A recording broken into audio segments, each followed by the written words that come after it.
The smell of my mother's perfume still clung to the freshly forged signature on my dead husband's will. I stood in the doorway of our Atlanta brownstone, staring at the document spread across my kitchen table, and I felt the ground beneath me crack open. My husband Marcus had been buried for exactly 11 days. The ink on this new will was 9 days old. Someone had rewritten his final wishes while I was still picking out his casket, and I knew exactly who. What they didn't know was that I had spent 6 years as a digital forensics specialist for one of the largest insurance fraud divisions in the Southeast.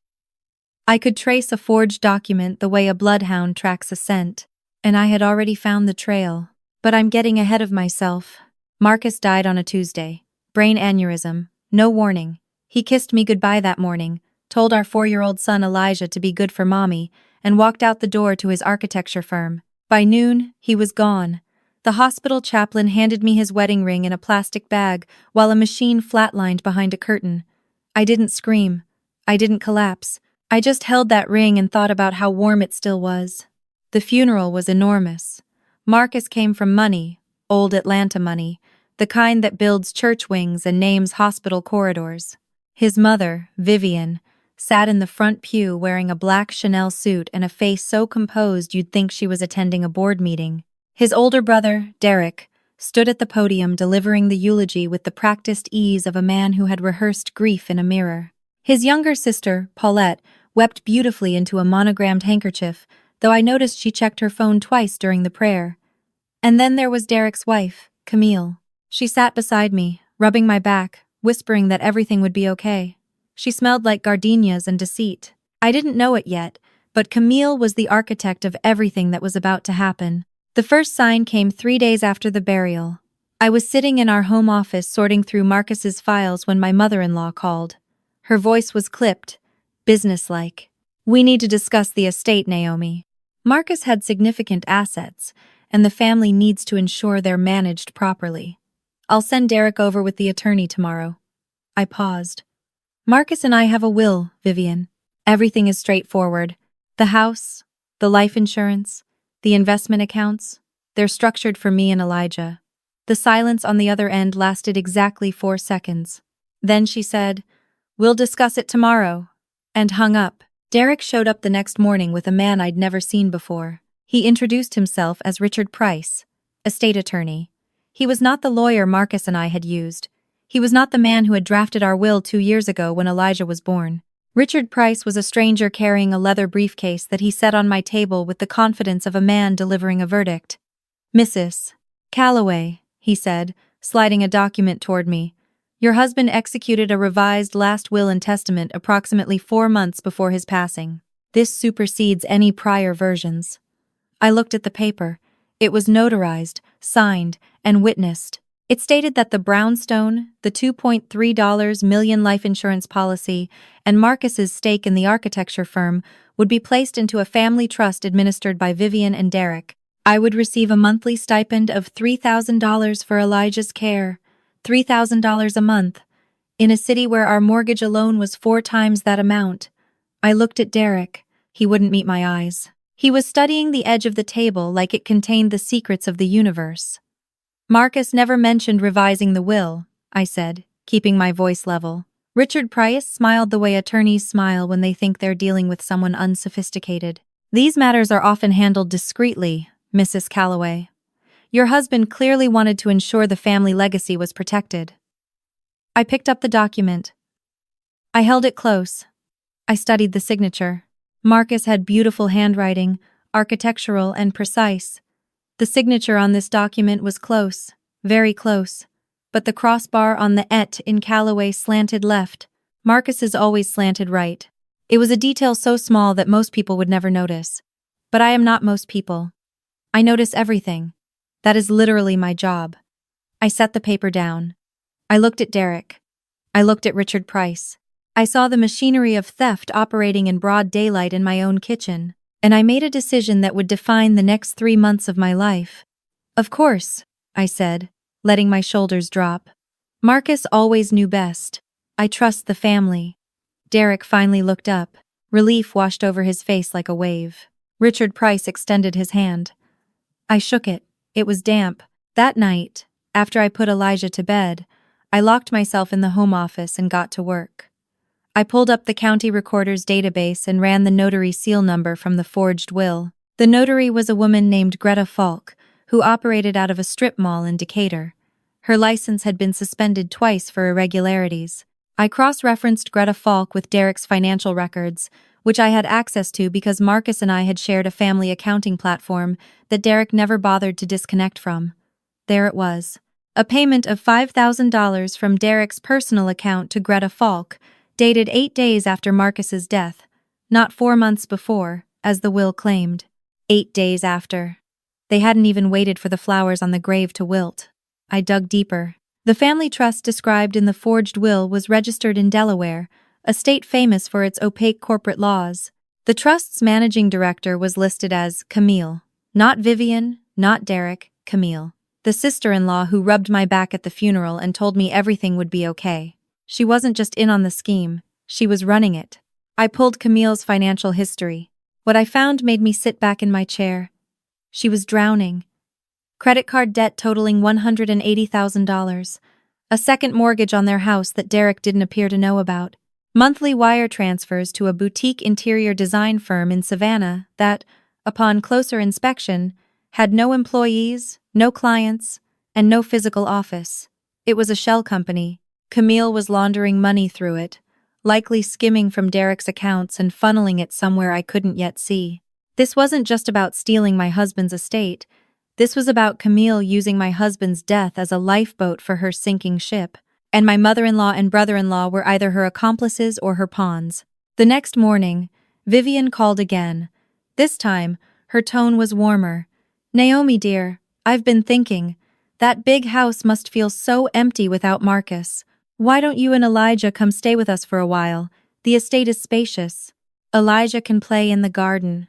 You can grieve properly without the burden of maintaining that property." She wanted me out of my own house. If I left, they'd change the locks, claim abandonment, and accelerate the trust transfer. "That's so generous, Vivian," I said. But actually, I was thinking the opposite. This house has so many memories of Marcus. I want to keep it alive. Why don't you all come stay here? There's plenty of room. Derek and Camille can take the guest suite. You can have the sunroom on the first floor. Paulette can use the loft. We can be together as a family while we sort out the estate. The silence on the phone told me she was recalculating. She hadn't expected this. I had just offered her access to the house she was trying to steal, and she couldn't figure out the angle. "Well," she said slowly, "that is very gracious of you, Naomi. Are you sure?" "Family is everything," I said. Marcus would have wanted this. They moved in on a Saturday. Vivian arrived first in a town car, directing 2 men to carry her Louis Vuitton luggage into the sunroom as if she were checking into the Ritz. Derek and Camille came next. Camille hugged me at the door, holding on just a beat too long. "You're so brave," she whispered. "We're going to take such good care of you." I smiled. I didn't tell her that I'd installed 11 hidden cameras throughout the house the night before. I didn't tell her that every room they'd be sleeping in was wired for audio and video, all feeding to a secure server only I could access.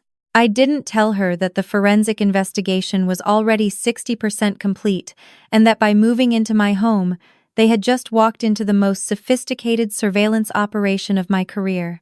I just took her coat and offered her tea. The first week was an exercise in controlled humiliation. Vivian rearranged my kitchen. She threw out Elijah's favorite cereal and replaced it with organic alternatives she ordered on my credit card. She told me my curtains were pedestrian and that Marcus had always been embarrassed by your decorating choices. Derek took over the home office. He moved my forensic equipment into the hallway closet and installed his own laptop on my desk. When I asked about it, he said, "You're on bereavement leave, Naomi. You don't need an office right now. I'm handling the business side of the estate." Camille was subtler. She befriended Elijah. She brought him toys, read him stories, took him to the park. On the surface, it looked like kindness. But I heard what she told Vivian when she thought I was out of earshot. The basement camera caught it clearly. "The boy loves me," Camille said, brushing her hair in the guest bathroom. "When we petition for guardianship, the court will see a stable 2-parent household versus a grieving widow who can barely hold it together. Derek and I will get custody, and the trust funds follow the child." guardianship. They weren't just stealing my money. They were planning to take my son. I sat in the basement, watching the playback, and felt something inside me turn to stone. The cruelty escalated in the second week. Paulette, who I had always considered the harmless one, proved me wrong on a Wednesday evening. Elijah had a stuffed elephant named Trunks. Marcus had given it to him the day he was born. It was threadbare and patched, and Elijah slept with it every night. It was the last physical connection my son had to his father. I was in the shower when I heard Elijah screaming.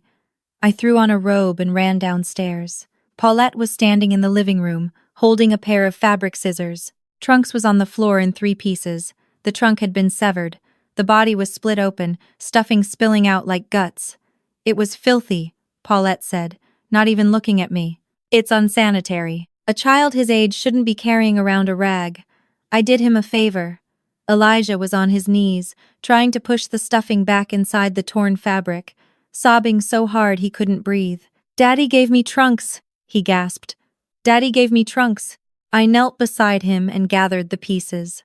I held my son against my chest and let him cry into my robe. Over his head, I looked at Paulette. She was already scrolling through her phone, bored. Behind her, Vivian sipped her evening tea and said nothing. I carried Elijah to bed.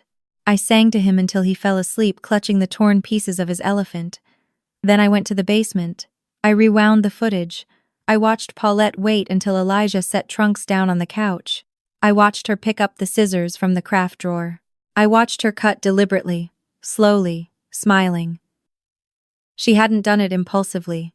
She had done it to hurt him. To sever one more thread connecting my son to his father. To make him need them instead of his memories. I saved the clip. I labeled it the cruelty file. I added it to the growing mountain of evidence, and I made a phone call. Her name was Adrienne Okafor. She was the most feared family law attorney in Georgia. She had never lost a custody case. She charged $800 an hour, and she was worth every cent. We met in secret at a diner off Peachtree at 6 in the morning. I brought a flash drive containing everything: the forged will, the payment to the notary, Camille's shell company, the guardianship conversation, the video of Paulette destroying my son's toy. Adrienne reviewed the materials in silence for 40 minutes. Then she looked up and said, "They're going to prison. All of them." "Not yet," I said. "I need more. I need the full money trail. I need to know where Camille is sending the funds. And I need to catch them on camera discussing the forged will explicitly." Adrienne nodded. "How much time do you need?" 2 more weeks. You're living with these people. With your child. My child is why I'm doing this. If I move too early, they'll destroy evidence and spin a narrative. I need it airtight. She studied me. "You're either the bravest woman I've ever met or the craziest." "I'm a mother," I said. "That covers both." The break came on a Thursday night. Derek and Camille thought I was at a grief counseling session. I was actually parked 2 blocks away, monitoring the cameras on my phone.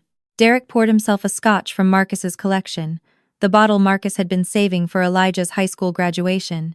He drank it like water. Then Camille pulled out her laptop and sat beside him. "We need to accelerate," she said. "Naomi is too calm. She's not falling apart the way we need her to." "What do you mean?" Derek asked. "I mean, we need documentation of her being unfit. Call your mother's contact at DFCS. Have them open a file. We say Naomi has been erratic since Marcus died, leaving Elijah unsupervised, not feeding him properly." Derek hesitated. "Is that true?" "It doesn't matter if it's true, Derek. It matters what's in the file." She opened a document on her laptop. I zoomed in on the camera feed. It was a draft petition for emergency custody. The grounds listed were maternal negligence due to unresolved grief and emotional instability. Attached was a letter from a psychologist I had never seen, diagnosing me with severe depressive disorder with psychotic features. A fabricated medical diagnosis. They were manufacturing evidence to declare me mentally unfit. "And the will?" Derek asked quietly. Camille smirked.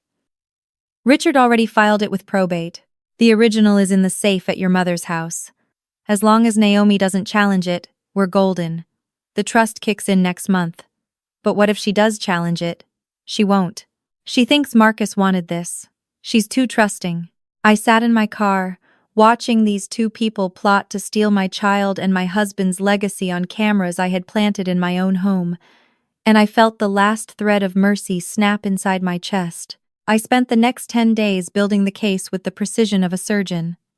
I subpoenaed Greta Falk's notary records through Adrian. Greta folded immediately and provided a signed affidavit confirming that Derek had brought the forged will to her office 9 days after Marcus's death. She had notarized it, knowing it was fraudulent, for $5,000 cash. I traced Camille's shell company in Savannah to its true destination, a condo in Hilton Head registered under a man named Jerome Wallace. I ran Jerome Wallace and found exactly what I expected.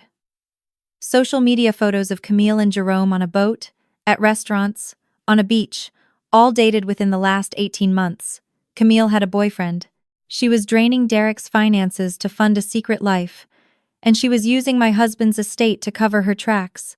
I compiled it all into a single presentation: 72 slides, video, audio, bank records, the forged will beside Marcus's real will, with a forensic handwriting analysis highlighting the differences, the fabricated psychological evaluation, the custody petition, the payment to the notary, Camille's affair, Camille's shell company, every lie, time-stamped and sourced. Vivian had planned a memorial brunch for Marcus at the brownstone. 60 guests, deacons from the church, partners from the architecture firm, city council members who had known the Calloway family for decades. She had planned it as a celebration of Marcus's legacy, by which she meant a celebration of the family's continued wealth and influence. She had specifically instructed me to stay in the background and let the family handle the hosting. She told me to wear something understated. I wore red. The brunch began beautifully. Vivian held court in the garden, accepting condolences with the practiced grace of a woman who viewed grief as a social currency. Derek gave a speech about brotherhood and legacy. Camille circulated with a tray of mimosas, smiling, charming, playing the devoted wife. Paulette sat in the corner texting. As always, I waited until the speeches were done and the food was being served. Then I walked to the projector that had been set up to display a slideshow of Marcus's life, the photos Vivian had curated, every one of which somehow excluded me. I unplugged the USB drive containing the slideshow. I plugged in mine. "If you'll all excuse me," I said into the wireless microphone that Derek had been using for his speech, "I'd like to say a few words about my husband." Vivian looked up sharply. "This wasn't in the program. Marcus was the most honest man I ever knew," I said. "He believed that truth was the foundation of everything. So in his honor, I'd like to share some truth with all of you today." I pressed play. The first slide was the real will, Marcus's actual signature, verified by a certified document examiner. The second slide was the forged will. Side by side, the differences were obvious even to a layperson: the slant of the letters, the pressure of the pen. The third slide was the payment receipt from Derek to the notary, dated 9 days after the funeral. The fourth was the notary's sworn affidavit confessing to the fraud. The garden went dead silent. Derek stood up so fast his chair toppled. "Naomi, what is this? Turn that off." I didn't stop. The fifth slide was the surveillance footage of Camille discussing the custody petition. Her voice echoed through the garden speakers. "It doesn't matter if it's true, Derek. It matters what's in the file." Camille's mimosa glass slipped from her hand and shattered on the stone patio. The sixth slide showed the fabricated psychological evaluation. I addressed the crowd directly. "This document diagnoses me with a mental illness I do not have, written by a doctor I have never met. It was created to strip me of custody of my 4-year-old son so that the Calloway family could access his trust fund." Gasps rippled through the guests. I saw Marcus's business partner stand up, his face white with fury. The seventh slide was the shell company, the wire transfers, and the photos of Camille and Jerome on a boat in Hilton Head. "Camille has been stealing from Derek for 18 months, I said. "She's been funneling money to a boyfriend in South Carolina. She used my husband's death to accelerate her exit strategy." Derek turned to Camille. The look on his face was something I will never forget. It was the look of a man watching his entire reality dissolve. "Is this true?" he whispered. Camille opened her mouth. No sound came out. The eighth slide was the video of Paulette cutting Elijah's stuffed elephant. The audio of my son's sobbing played through the speakers. Daddy gave me trunks. 3 women in the front row began to cry. A deacon shook his head and walked away from the table. Vivian finally broke. She rushed toward the projector, her heels clicking furiously on the stone. "This is lies!" she shrieked. "This woman is deranged. She has been unstable since Marcus died. Someone call security." "Security is already here," I said. I nodded toward the gate, where 2 uniformed officers from the Atlanta Police Department's Financial Crimes Unit stepped into view. Behind them was Adrienne, carrying a manila envelope. "Vivian Calloway, Derek Calloway, and Camille Royce Calloway," one of the officers said, his voice flat and procedural. "You are under arrest for conspiracy to commit forgery, fraud, and attempted custodial interference." Vivian's knees gave out. She grabbed the edge of a table, sending plates crashing to the ground. Derek didn't resist. He just stood there, staring at Camille, who was backing away as if she could melt into the garden wall. "You can't do this," Vivian hissed at me as the officer guided her arms behind her back. "We are Calloways. We built this city." "You built nothing," I said. "Marcus built everything, and you tried to steal it from his son."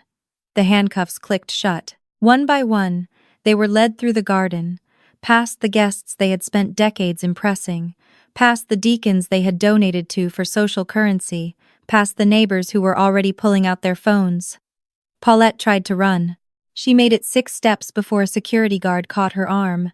She wasn't being arrested, not today, but the restraining order Adrienne served her with ensured she would never come within 500 feet of my son again. As they loaded Vivian into the back of the squad car, she looked at me through the window. Her makeup was streaked. Her Chanel suit was wrinkled. She looked small. She mouthed something through the glass. I couldn't hear it. I didn't need to. That evening, after the police were gone and the caterers had cleared the garden, I sat on the living room floor with Elijah. He was holding the pieces of trunks. I had taken the torn elephant to a restoration specialist the week before, in secret. She had repaired the seams, restuffed the body, and stitched the trunk back on with nearly invisible thread.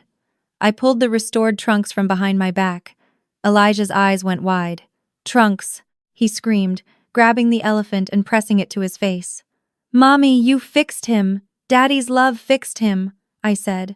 "Some things can't be destroyed, baby, no matter how hard people try." He climbed into my lap and fell asleep within minutes, trunks tucked under his arm. I sat there in the silence of my home, my real home, the one Marcus and I had chosen together, and I felt something I hadn't felt in months. Peace. My phone buzzed. It was a text from Marcus's business partner, the man who had stood up in fury during the presentation. "Naomi, the firm's board met this evening. We'd like to offer you Marcus's seat. Not out of sympathy, out of respect.